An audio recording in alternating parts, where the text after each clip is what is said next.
Hello, this is Dan Farisi, and welcome to AV Plus, the podcast for the commercial AV integration industry. I'm so happy to be joined for this podcast by Dan Gundry of Vistacom.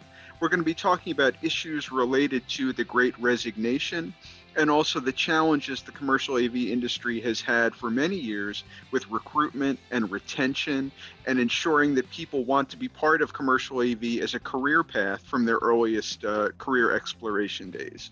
So enjoy this conversation, and hopefully it will give you some tips for how to make sure your integration company seeds the next generation of fantastic talent. As always, please like and subscribe to our YouTube page, and please subscribe to the AV Plus podcast on Apple and on Spotify.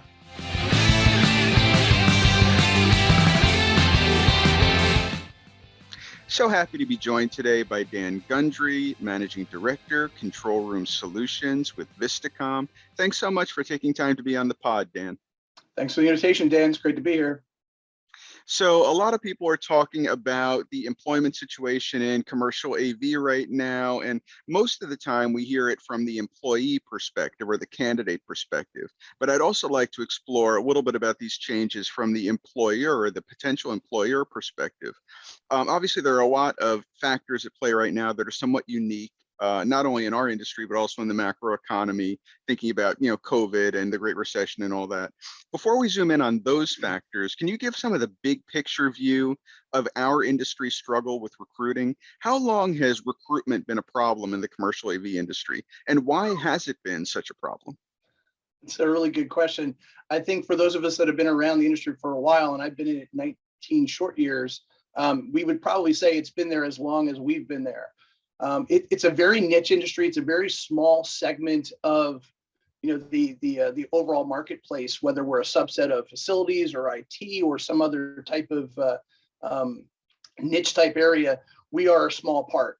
So I think part of it is really hard to find those people that gravitate here naturally. We've seen a lot of people that have been musicians in the past that have gravitated in because of that inclination. But when you start talking about video aspect of things, you don't find people that are naturally inclined to kind of gravitate into our industry. I think if you marry some of that with the lack of trade schools that are really paying any kind of recognition to what we do and training people up for that, some of the trade schools are nowadays, but any kind of mainstream effort in terms of higher education is also contributing to that. Third, I think most companies these days are in our circle are focused on themselves and what they need to do to just kind of keep going on, especially those smaller to mid-sized type organizations that are kind of have those blinders on and are just kind of focused on what they do on a day-to-day basis. It's hard. They're looking for industry organizations like Avixa, like NSCA, and others to really get that word and that message out. And I think it's been a little uneven. There's been some really good stuff out there. Ignite has been, I think, a really good effort in that direction.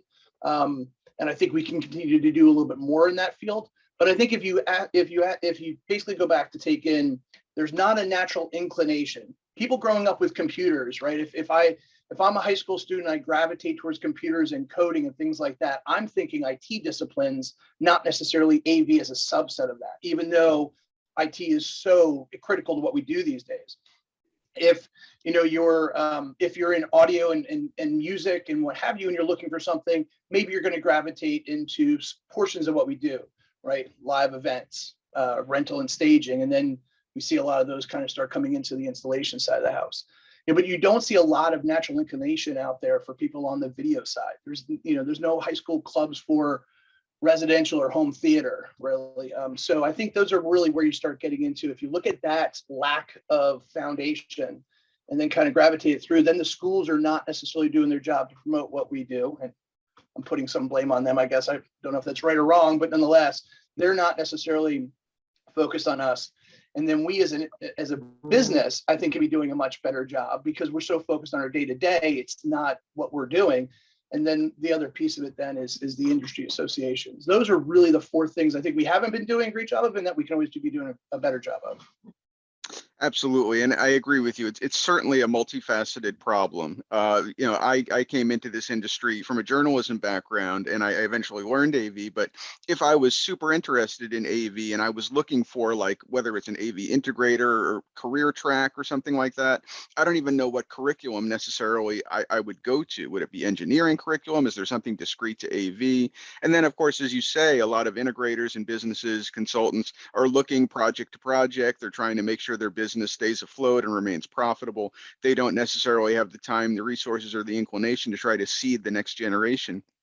I agree with you. A lot of it has been outsourced to the associations. And I mean, NSCA and AVIX, I think, are doing a very good job, but I do believe it needs to be more of a collective, collaborative effort. I think these challenges are so systemic and so lifelong for as long as I've been in the industry as well.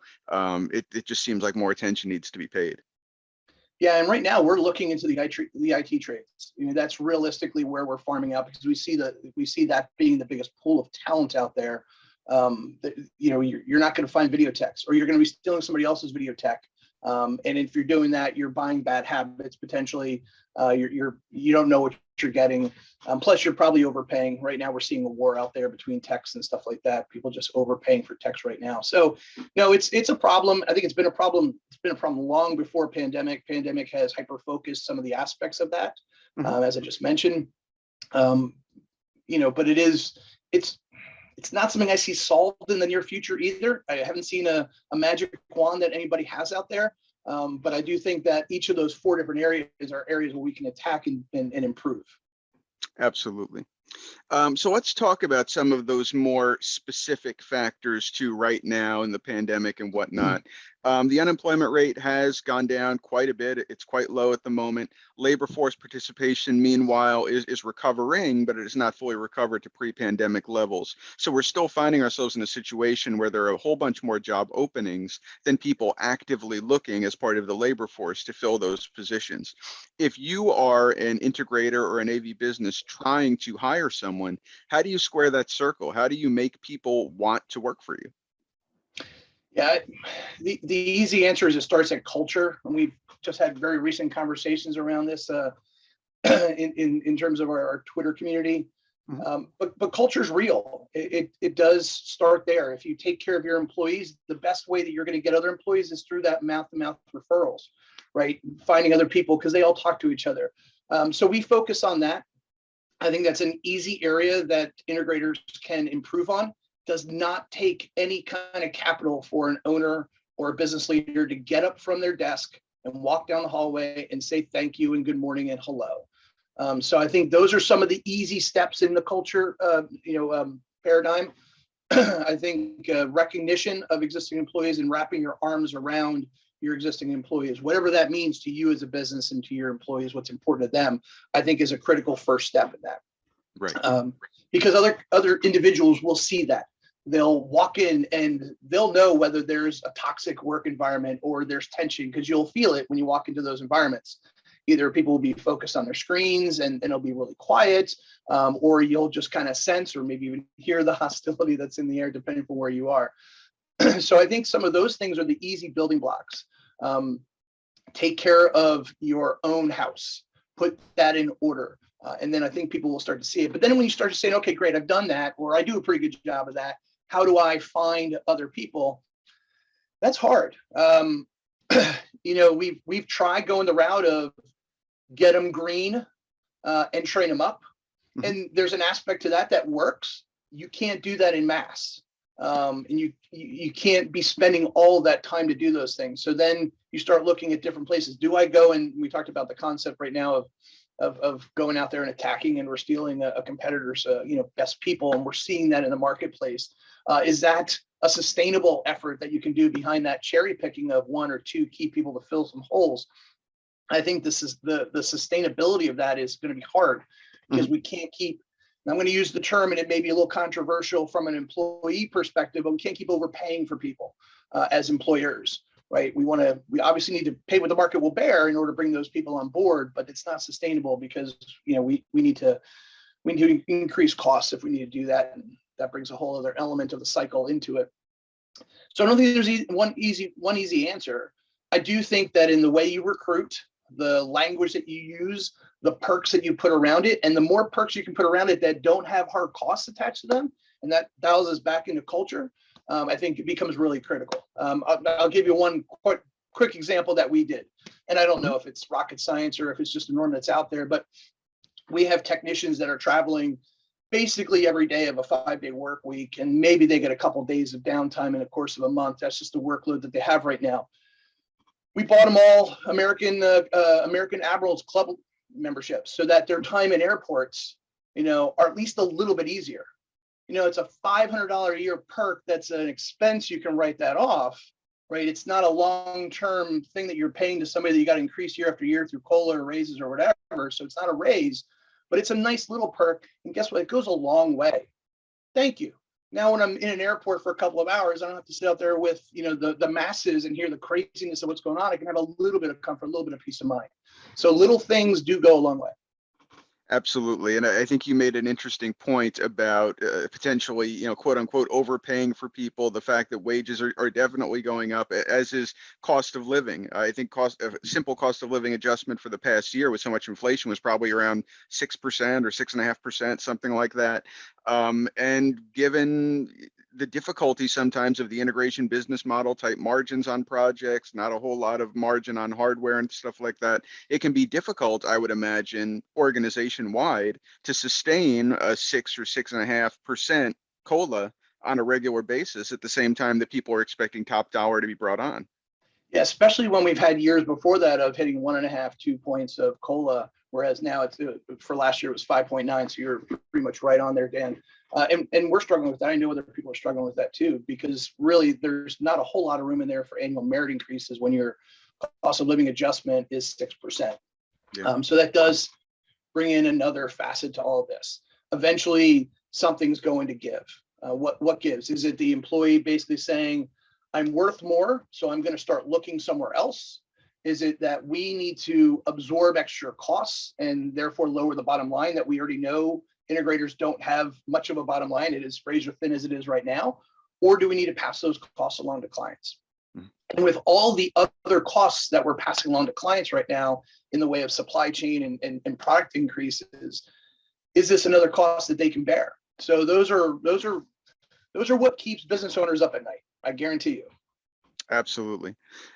So let's talk a little bit, and you had mentioned at the outset of that previous answer about company culture and things of that nature. I certainly agree with you that these days candidates are considering a lot of factors when they're looking at what company to affiliate themselves with. People seem extremely concerned about corporate culture, about having an inclusive environment, about having companies that seem committed to mental health, wellness. Are there particular strategies that you'd recommend if integrators are looking to enact a wellness-focused work environment? As you said, you can walk in sometimes and get a sense if an integrator does not have an environment like that. You can sense the tension or the toxicity. But if you're an integrator or a business owner and you want to have a wellness-focused work environment, where would you even start? I think there's a couple of things that you can do. First and foremost is, again, look at your existing work environment that you have. Is it easy for employees to do the work that they need to do and be comfortable in doing so and exercise a good quality of life? Maybe that's the work from home scenario, right? Or that flexibility to work and, from wherever you need to do your work. Maybe it's unlimited PTO, right? We're seeing that being a thing out there these days. Is it other things that you can do inside the office environment with those small perks and those other things in order to make things easier on your employees? The second part of that is training of your managers, right? Your leaders and stuff like that.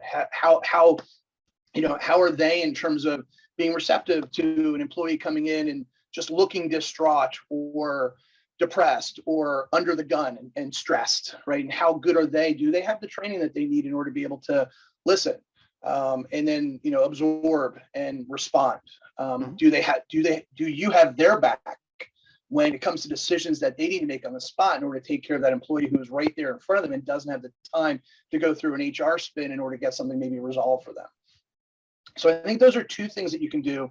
The third thing I would encourage any business owner to do is engage your health insurance provider, right? Blue Cross Blue Shield or Anthem, whomever that might be, engage them because they have programs that you can buy into, that you can get part of, that sometimes have no cost because they offset other costs that can help with that wellness. Maybe it's an additional mental health type of campaign, or physical wellness type of contests that some of them may run and stuff like that. We did a steps exercise activity a little while ago, and we've done a couple of other ones as well along the ways. Maybe it's those health club passes. So wellness is physical and mental and emotional as well. So I think those are three things that you can do that I've seen to be successful. But I think it again starts back with ownership. It starts back with leadership. How receptive is the environment to that? And what are the changes that you're making that allows your employees that time to breathe, that time to decompress? Work from home is fraught with lack of decompression. And if the employees are the ones that are dictating their own schedule in order to figure out how to work with that, you're going to get some very different outcomes. You're going to get employees that are going to probably be like me, which is in my office at 6 o'clock in the morning till 6 o'clock at night, rarely leaving, and then maybe coming back in for a couple of hours later, which is not good. Or you're going to get those that are, going to not do what they need to do, or you're going to get some other kind of hybrid type mix.